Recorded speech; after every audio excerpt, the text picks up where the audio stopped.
आज स्वागत है आपका आर्य पब्लिक स्कूल के चैनल पे।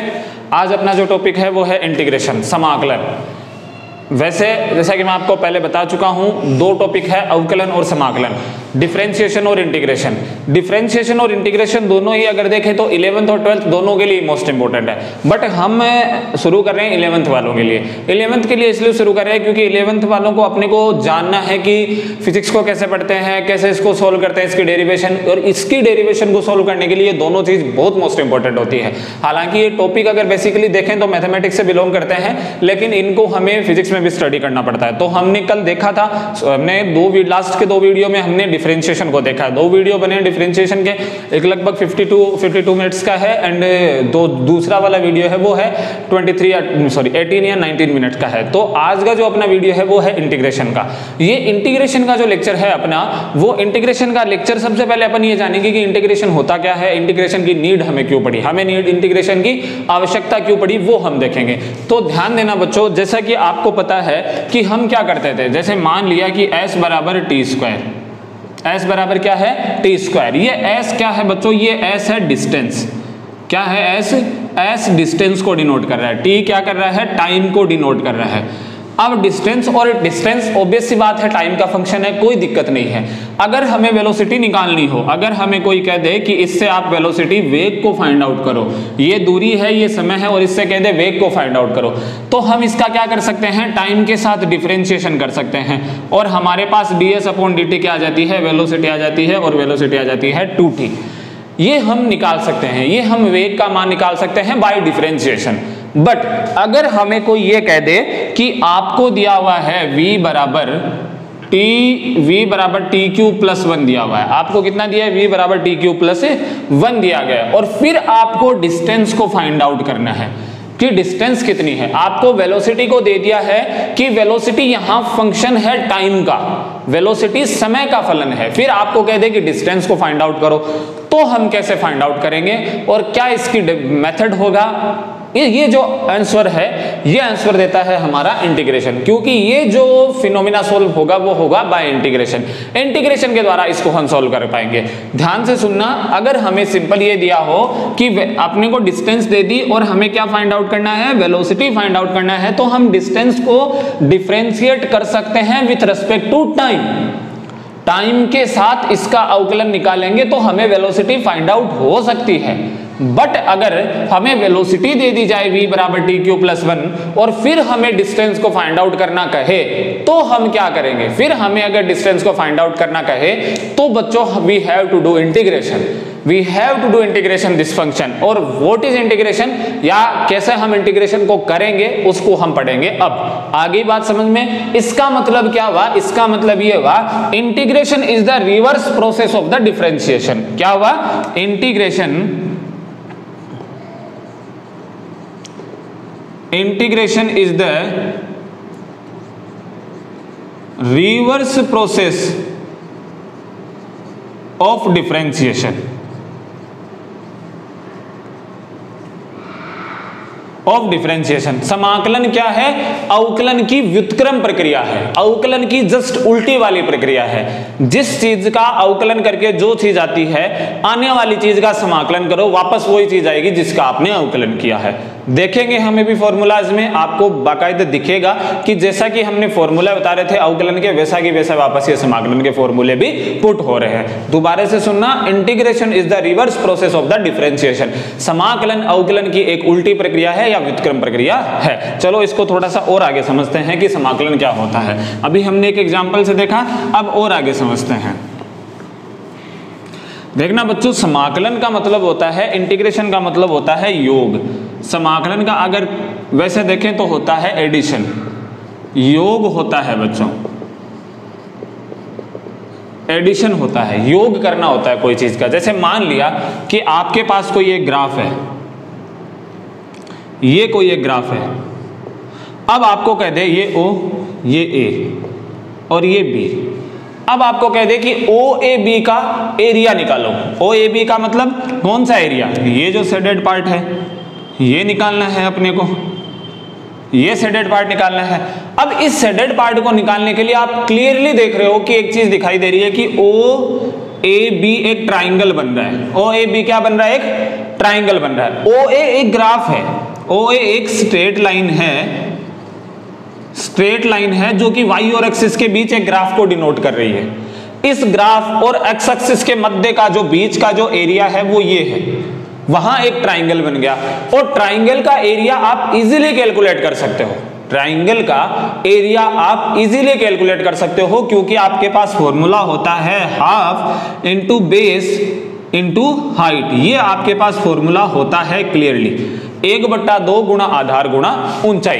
ये तब हुआ जब आपको ग्राफ स्ट्रेट लाइन मिले, ये तब हुआ जब आपको ग्राफ एक स्ट्रेट लाइन की फॉर्म में मिला है। अगर ग्राफ में जैसे दूसरा ग्राफ बनाऊं वैसा मिले, अगर कोई आपको ग्राफ ऐसा मिले, ऐसा कोई ग्राफ मिले और फिर वो आपको कहे ये एक्स एक्सिस ये वाई एक्सिस कि ये यहां से स्टार्ट हुआ यहां तक, ये x1 मान लिया, ये x2 मान लिया, ये 0 है, फिर आपको वो कहे कि जो ये शेडेड एरिया है, जिस एरिया को हम शेडेड कर रहे हैं उस एरिया की वैल्यू निकालो, तो फिर हम कैसे फाइंड आउट कर रहे हैं, क्योंकि यहां पे ग्राफ और एक्स एक्सिस के बीच में न तो प्रॉपर ट्राइंगल बन रहा, न प्रॉपर रेक्टेंगल बन रहा, न प्रॉपर स्क्वायर बन रहा, कुछ भी नहीं बन रहा, कोई भी शेप नहीं बन रही है। फिर हम इसका एरिया कैसे फाइंड आउट करेंगे? तब जो जिस चीज की जरूरत पड़ी या तब जिस चीज ने अपनी पहचान रखी वो चीज है इंटीग्रेशन। इस इंटीग्रेशन के मेथड के द्वारा हम इसका भी एरिया निकाल सकते हैं। कैसे निकाल सकते हैं वो चीज हमें आज यहां पे देखनी है कि हम कैसे निकाल सकते हैं। ध्यान देना बच्चों, मान लीजिए कि ये जो अपने पास जो ये एरिया हमें मिला है, इस एरिया को हम छोटी छोटी स्ट्रिप में बांट लेंगे। किस में बांट लेंगे? छोटी छोटी स्ट्रिप्स में बांट लेंगे। जैसे माना कि मेरे पास एक पहली स्ट्रिप है, ये इसकी विड्थ कितनी है d। ये यहां पे ऐसा मानेंगे कि ये जो A1 B1 है, इस A1 B1 के बीच में थोड़ा सा समझने की कोशिश करनी पड़ेगी। इसकी डेरिवेशन आपको कोई नहीं पूछेगा, फॉर क्लियर अपने को कंसेप्ट क्लियर करने के लिए आपको समझाया जा रहा है और इसको बड़ा ही आसानी से तरीके से बड़ा इंटरेस्ट लेकर समझना बच्चों। ध्यान देना, ये हमारे पास एरिया है, इस एरिया की हमने एक स्ट्रिप उठाई, एक स्ट्रिप छोटी सी स्ट्रिप उठाई, एक छोटी सी पट्टिका उठाई जिसकी चौड़ाई जिसकी विड्थ है dx। इस dx ब्रेड जो जिसकी है उसकी जो हाइट मान ली हमने, ये पॉइंट जहां पे डिनोट कर रहा है मान लिया ये y1 है। कितना है? y1। अब ये एक रेक्टेंगुलर दिखाई दे रहा है हमें, ये A1 B1, इसको मैं C1 दे दूं, इसको मैं D1 दे दूं। बहुत छोटे छोटे पॉइंट लगा रहा हूं, समझने की कोशिश करना बच्चों। छोटे छोटे पॉइंट इसलिए लगा रहा हूं कि कितना बड़ा ग्राफ बनाऊं, जितना बड़ा बनाऊंगा बनता जाएगा। ये dx इसकी विड्थ है, dx विड्थ है, dx ब्रेड्थ है सॉरी, और y1 क्या है? इसकी हाइट है। तो इसका एरिया क्या हो गया? Area of A1 B1 C1 D1 y1 dx हो गया प्यारे बच्चों। क्या हो गया? y1 dx हो गया। इसका मतलब है हमारे पास एक स्ट्रिप है छोटी सी, ये स्ट्रिप इस पूरे एरिया का ही एक पार्ट है, उस पूरे एरिया का ही एक पार्ट है। इस प्रकार हम क्या करेंगे, ऐसी एक और स्ट्रिप ले लेंगे, ये एक और स्ट्रिप ले ली, इसको नाम दे दिया A2 B2 C2 D2, dx चौड़ाई की लेंगे। अब की बार ये y2 पे काट रही है माना, ठीक है। तो A2 B2 का एरिया कितना हो गया? Area of A2 B2 C2 D2 y2 dx हो गया। इस प्रकार से हम अनेकों अनेक स्ट्रिप लेते जाएंगे। यहां पे भी एक स्ट्रिप ले लेंगे, यहां पे भी स्ट्रिप ले लेंगे, यहां पे भी स्ट्रिप ले लेंगे, इस प्रकार बहुत सारी स्ट्रिप ले लेंगे। और उन सभी जो स्ट्रिप्स हैं इनका जो एरिया का जो एडिशन होगा वो किसके बराबर होगा? इस पूरे सरफेस के एरिया के बराबर। आई मेरी बात समझ में? मैंने क्या कहा कि आपको जो ये कर्व दिया गया है, इस कर्व और एक्स एक्सिस के जो बीच का एरिया है उसमें न तो कोई प्रॉपर ट्राइंगल बन रहा, न कोई प्रॉपर रेक्टेंगुलर बन रहा, न कोई प्रॉपर स्क्वायर बन रहा। इसका मतलब आप उसको आसानी से तो फाइंड आउट कर नहीं सकते एरिया को। फिर हमने एक विधि लगा ली कि क्यों न हम ऐसा करें कि इस एरिया को छोटे छोटे पार्ट्स में डिवाइड करें और उनके लिए इस ग्राफ को एक सिंपल स्ट्रेट लाइन माने। तो उसके लिए y का 1 मान मिलेगा, तो उसके द्वारा हमने एरिया निकाल लिया। इस प्रकार से हमारे पास मान लिया इसको कवर करने के लिए n स्ट्रिप बनी। कितनी स्ट्रिप बनी हमारे पास? माना हमारे पास n स्ट्रिप बनी, तो n स्ट्रिप बनी तो इसका मतलब ये यहां तक चलता जाएगा और yn dx तक चलता जाएगा, और इन सभी को जोड़ेंगे तो हमें इसका पूरा एरिया मिल जाएगा। वो एरिया क्या होगा? एरिया ऑफ, इसको मान लिया x1 v1 हो गया, ये p और ये q।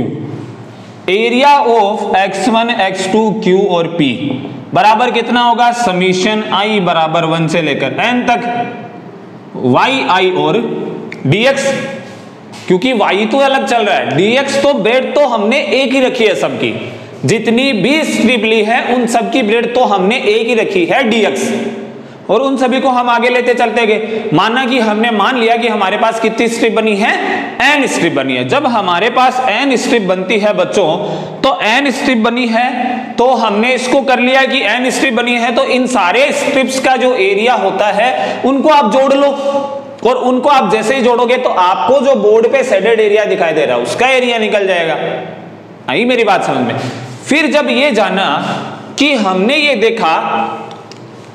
ये देखा कि आप जब ऐसे बनाते हो तो ये जो चीज है, गौर करना बच्चों, ये जो चीज है ये चीज रह जाती है, इसमें ये रह जाता है, इसमें इतना रह जाता है, क्योंकि हम तो इसको पैरेलल लाइन रेक्टेंगुलर मान रहे थे, इन दोनों में मान लिया नहीं रहता है, फिर भी सभी में ये छोटा छोटा पार्ट बच जाता है। उनके एरिया को कैलकुलेट नहीं कर रहे थे हम, जबकि वो इसमें ही तो थे।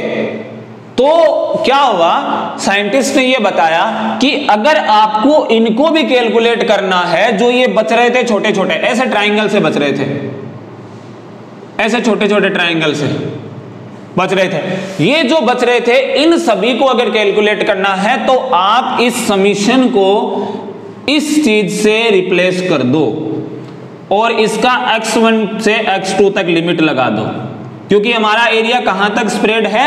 x1 से x2 तक। ये जो चीज है उसको बोलते हैं इंटीग्रेशन।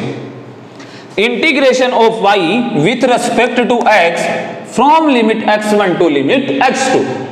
x1 से x2 तक y का इंटीग्रेशन x के रेस्पेक्ट में करना समाकलन कहलाता है, या इंटीग्रेशन होता है वो उसके पूरे एरिया के बराबर होगा। इसका मतलब समाकलन क्या है? समाकलन एक योग है, एक जोड़ है। छोटे छोटे स्ट्रिप्स को, एरियाज को जोड़ के एक बड़ा एरिया निकालने के लिए फॉर्मूला बनाया गया समाकलन को। जैसे डिफरेंशिएशन स्लोप थी किसी कर्व की, वैसे ही ये एक कर्व और एक्स एक्सिस के बीच में पाए जाने वाले एरिया का एरिया है, पाए जाने वाले पार्ट का एरिया है। आई बात समझ में? मेनली अपना मुद्दा यहां से स्टार्ट होता है। ठीक है, चलता हूं।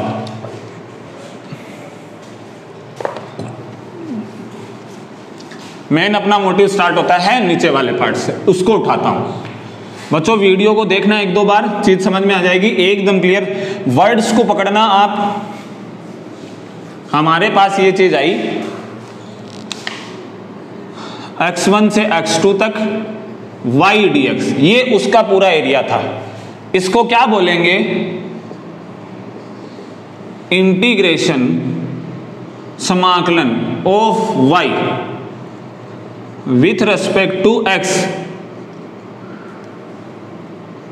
Between limits x1 to x2।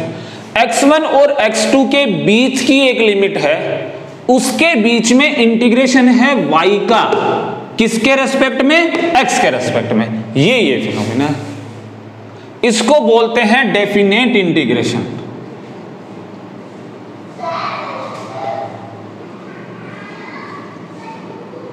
Hindi में इसको बोला जाएगा निश्चित समाकलन। और जब लिमिट्स नहीं हो आपके पास तो उसको बोला जाता है अनिश्चित समाकलन, इनडेफिनेट इंटीग्रेशन। ओके, अब हम चलते हैं अपने फॉर्मूलाज के ऊपर, जो अपना मेन मोटो है। और अपना मोटो इंटीग्रेशन की सागर में उतरना नहीं है, क्योंकि it is belongs to your mathematic part. तो देन हमें जो करना है वो हम करते हैं। हमारा पार्ट है फॉर्मूलाज को देखना। ओके, फॉर्मूलाज देखते हैं इंटीग्रेशन के लिए। आपको मैंने बताया ये इसको ये बोला जाता है, इसको ये बोला जाता है, क्योंकि हमें फिजिक्स में इन चीजों की जानकारी होनी चाहिए। अब हम देखेंगे formulas.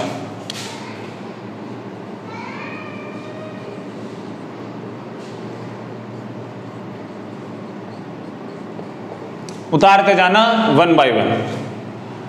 Number 1 x and d x, उसमें भी था x and d x, x n upon d x, उसका फॉर्मूला था n x n minus one. यहां पे फॉर्मूला थोड़ा सा चेंजअप हो जाएगा, एक्स एन प्लस वन बट्टा n plus one. Okay, x की पावर एन प्लस वन बट्टा एन प्लस वन।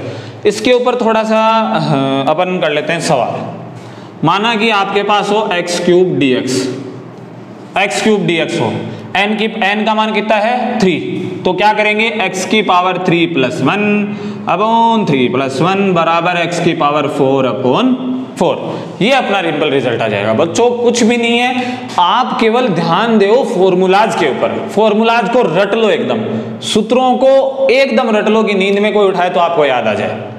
ठीक है, नींद में कोई उठाए तो याद आ जाए। सोचो ना गुरुकुल का अमिताभ बच्चन खड़ा है अपने सर पे और वो पूछ रहा है काजोल का नाम क्या है। देखना एक्स एंड डी एक्स बराबर एक्स की पावर एन प्लस वन बट्टा एन प्लस वन। ठीक है, हमने देखा एक्स की पावर 3 है, डी एक्स है, एन का मान यहाँ पे 3 है, एक्स की पावर 3 प्लस 1 बट्टा 3 प्लस 1 बराबर एक्स की पावर 4 बट्टा 4। ये आपका होता है प्रथम सूत्र, ये होता है आपका प्रथम सूत्र। अब प्रथम सूत्र होता है, इसके साथ में हमें लगाना पड़ेगा सी। इसलिए लगाना पड़ेगा, इसलिए नहीं इसलिए लगाना पड़ेगा क्योंकि यहां पे कोई लिमिट्स नहीं दी गई है। ये एक अनिश्चित समाकलन है, इसके उत्तर को निश्चित करने के लिए क्या लगा देते हैं सी। जो भी अनिश्चित समाकलन आते हैं जिसकी भी लिमिट्स नहीं दी हुई होती, उसके आंसर में आप सी लगा दोगे बच्चों। ओके, चल good. Second number 1 upon x d x बराबर, ध्यान देना, याद करो 1 अपॉन एक्स किसका फॉर्मूला होता था, लोग एक्स का।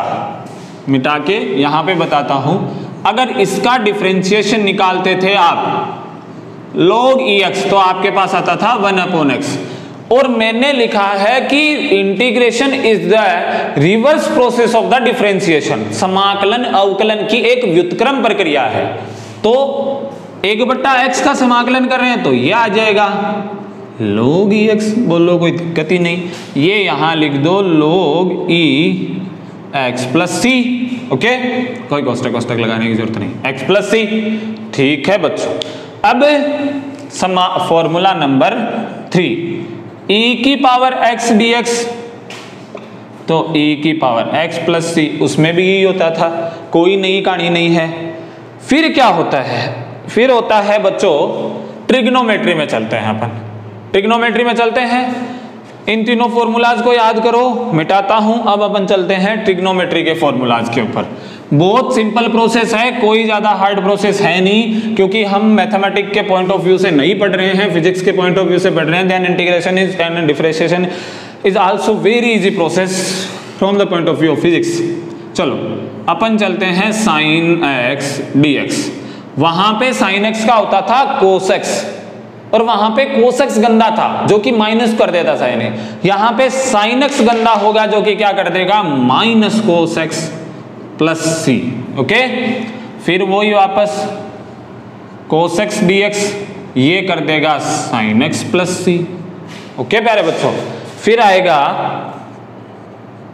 सेक स्क्वायर एक्स डी एक्स बराबर आएगा टेन एक्स प्लस सी। फिर आएगा cosec square x d x, ये आएगा minus cot x plus c. Okay, ये आ जाएगा। अब क्या बच गया, अब हमारे पास बच गया sec x tan x d x बराबर आ जाएगा सेक एक्स प्लस सी बराबर ओके, बराबर लगा देंगे अपन। फिर अपने पास क्या आएगा, cosec x cot x d x बराबर minus cosec x plus c. Formulas को उतार लेना बच्चों, 10x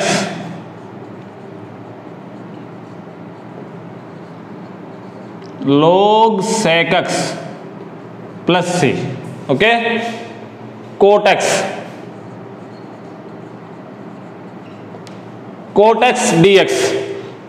dx का क्या होता है? log sin x plus c, ओके। ये ट्रिग्नोमेट्री के इतने फॉर्मूलाज और करते हैं। आगे बात समझ में, साइन एक्स का क्या है? Minus cos x plus c, cos x का sine x plus c, sec square x का टेन एक्स, क्योंकि टेन एक्स का डिफरेंशिएशन सेक स्क्वायर एक्स होता था, कोसेक स्क्वायर एक्स का minus cot x, sec x tan x का sec x, cosec x cot x का minus cosec x, tan x का log सेक x, cot x का लोग sine x, okay. इसको मिटाते हैं और करते हैं सेक एक्स dx। बच्चों सेक एक्स dx का क्या होता है? ln sec x plus tan x plus c. ln का मतलब लोग ही है प्यारे बच्चे, और कोई कहानी है नहीं यहाँ पे, नई कहानी मैं नहीं पैदा करूंगा। कोसेक एक्स dx का minus ln cosec x plus cot x plus c. ये लो, ये आपके होते हैं ट्रिग्नोमेट्री के फॉर्मूलाज कंप्लीट फॉर इंटीग्रेशन के लिए ट्रिग्नोमेट्री के फॉर्मूलाज कंप्लीट होते हैं। फटाक से उतारो, अपन आगे चलते हैं, इनको साफ करते हैं और फिर अपन आगे चलते हैं। आगे क्या होता है देखते हैं अगले धारावाहिक इंटीग्रेशन, अगले पार्ट इंटीग्रेशन में।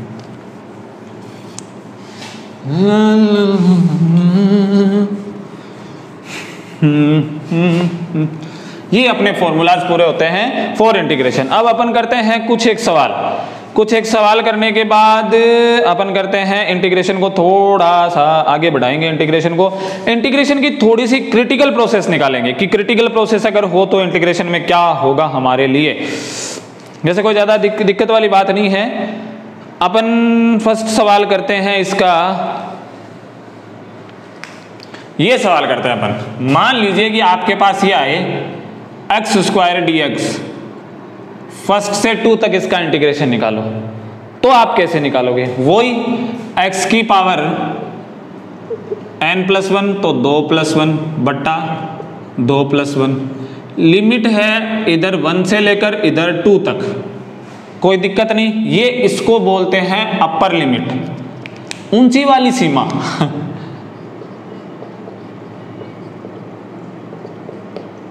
इसको बोलते हैं लोअर लिमिट, ठीक है। क्या करें, लिमिट कैसे रखते हैं बच्चों? पहले रखते हैं अपर लिमिट का मान, माइनस लगा के लिखते हैं लोअर लिमिट का मान। और ऑब्वियस सी बात है, ये तो आपको अच्छी तरीके से बताइए, 2 और 1 एक्स की जगह ही रखे जाएंगे।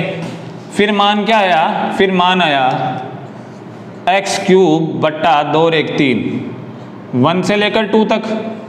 अब पहले 2 रखो, 2 दूनी 4, 4 दूनी 8, पौन 3 माइनस 1 बट्टा 3, 3 आ गया एलसीएम, 8 में से 1 गया 7 बट्टा 3।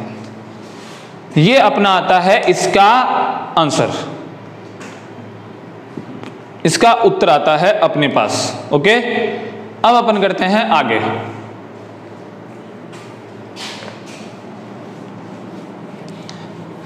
बच्चों न्यूमेरिकल से इसलिए समझा रहा हूं आपको ताकि आपको आसानी से फॉर्मूलाज को अप्लाई करना आ जाए। अगर आपके पास इस प्रकार से हो ex plus sign x plus under root x, तो आप कैसे करोगे? y dx, इसको इधर रखो, ex plus sign x plus under root x dx, okay, under root x dx। अब की बार एक पूरा फंक्शन जिसमें अलजेब्रिक ऑपरेशन जो कि एडिशन काम हो रहा है, एडिशन में इंटीग्रेशन कैसे करेंगे? डिफरेंशिएशन में क्या करते थे? डिफरेंशिएशन को अंदर घुसा देते थे एडिशन में, वैसे इसको करेंगे, सबका अलग अलग कर देंगे।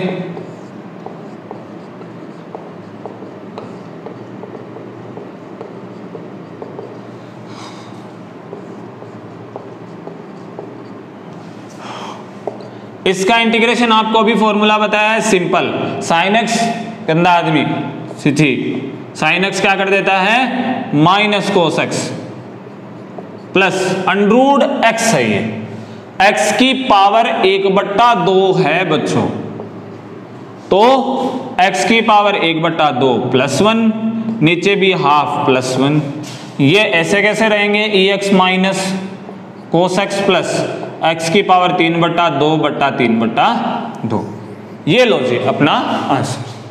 ओके, ये अलजेब्रिक ऑपरेशन है फॉर एडिशन।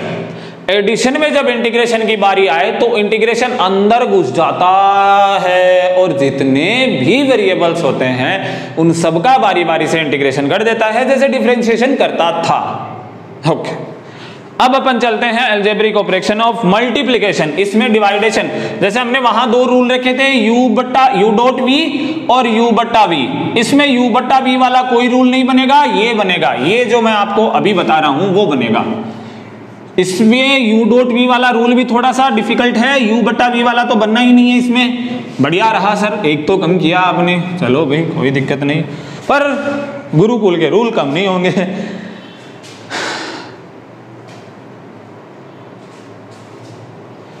अगर y बराबर आपको दिया गया u डॉट v तो क्या करोगे, u डॉट v dx बराबर u को रखोगे बाहर, v का करोगे इंटीग्रेशन, फिर लगाओगे माइनस सब्ट्रैक्शन का साइन, एक बड़ा इंटीग्रेशन, इसमें एक डिफरेंशिएशन करोगे u का, ये यहां कोष्टक u का तो डिफरेंशिएशन करोगे, फिर एक छोटा सा इंटीग्रेशन का और v का इंटीग्रेशन करके पूरे का इंटीग्रेशन कर दोगे। बड़ी कहानी तकड़ी है इसमें बच्चों, बड़ी तकड़ी वाली कहानी है। क्या करोगे, पहले u को बाहर रखोगे, u तो रक्षा बारन है, v का करेंगे डिफरेंस इंटीग्रेशन समाकलन, माइनस का लगाएंगे चिन्ह, फिर इंटीग्रेशन का एक बड़ा सा चिन्ह लगाएंगे, फिर पहले करेंगे अवकलन u का डिफरेंशिएशन करेंगे, फिर v का निर्वाला करेंगे समाकलन इंटीग्रेशन, फिर दोनों का कंबाइंड जो वैल्यू मिलेगी उसका कंबाइंड इंटीग्रेशन करेंगे। ठीक है, इस फॉर्मूले को यही रखता हूं मैं और एक सवाल करता हूं। अब एक बात और बताता हूं मैं आपको u और v को कैसे सेलेक्ट करना है कि कौन सा u और कौन सा v होगा, उसमें तो अपन मनचाहे कर लेते, ये इसको u मान लिया, इसको v मान लिया। इसमें अपनी मनमर्जी थोड़ी सी नहीं चलानी है, क्योंकि इसमें मनमर्जी चलाते ही कहानी गड़बड़ इतनी भयंकर उलझनी है कि इंटीग्रेशन पूरा ही नहीं होगा। तो अपनी मनमर्जी को थोड़ा सा कंट्रोल रखना है, और एक नियम फॉलो करना है जिसको बोला जाता है आइलेट का नियम। अब आइलेट ये जो आपको फंक्शन बता रहा है अलग अलग, आई का मतलब होता है इनवर्स का फंक्शन, मतलब अगर इनवर्स कहीं हो तो वो u के रूप में काउंट होगा, पहले उसकी बारी आएगी। फिर है ये बता रहा है आपको लोगरिथम, जो ये लोग वाले आते हैं वो दूसरे नंबर पे काउंट होंगे। यह आपको बता रहा है एल, आपको ए बता रहा है एल्जेब्रिक,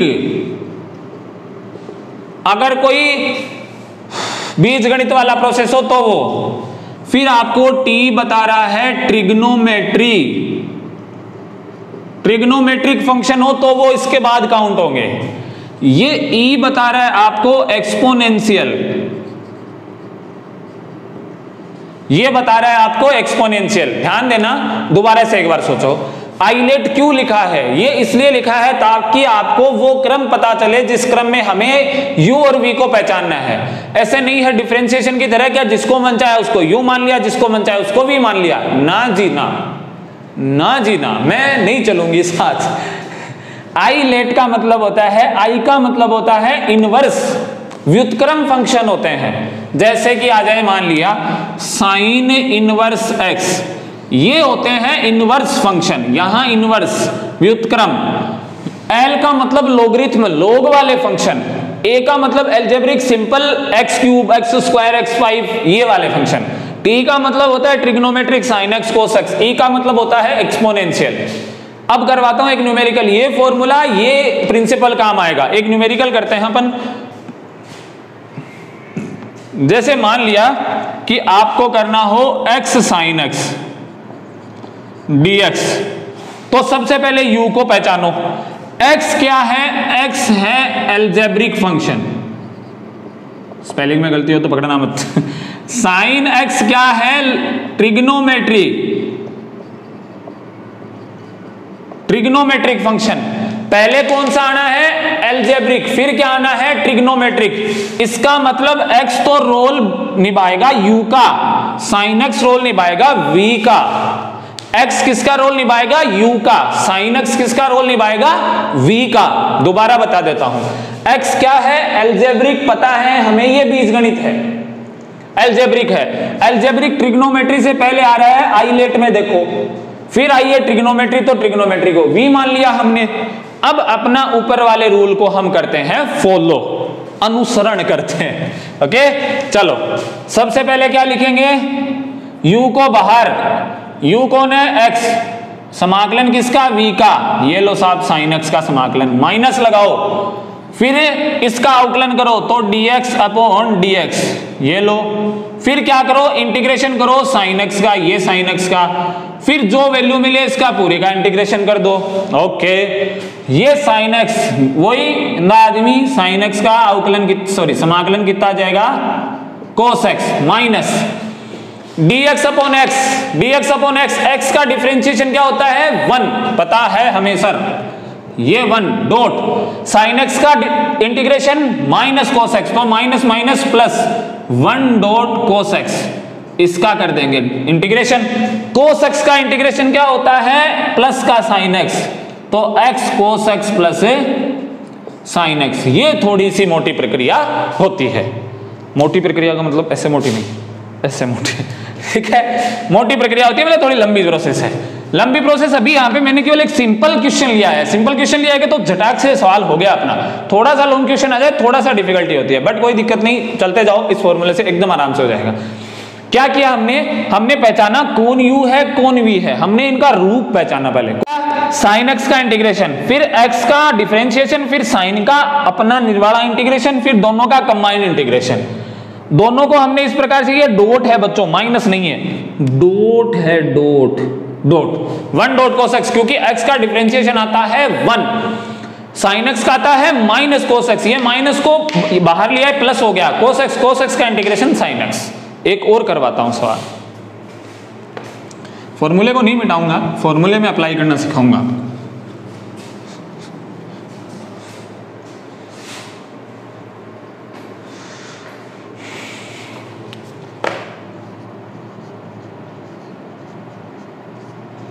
log e dx, अब log e dx यहां पे आपको u डॉट v नहीं दिखाई दे रहा, आपको एक ही दिखाई दे रहा है, बट log x का कोई फॉर्मूला भी नहीं है। तो हम क्या करेंगे, हम इसको ऐसे मानेंगे 1 डॉट log ex dx, 1 लगा देंगे। अब इनमें देखेंगे कि u कौन है v कौन है। 1 क्या है बच्चों? 1 अलजेब्रा है, अपना अलजेब्रा है। log ex क्या है? लोगरिथम फंक्शन है। पहले कौन आता है?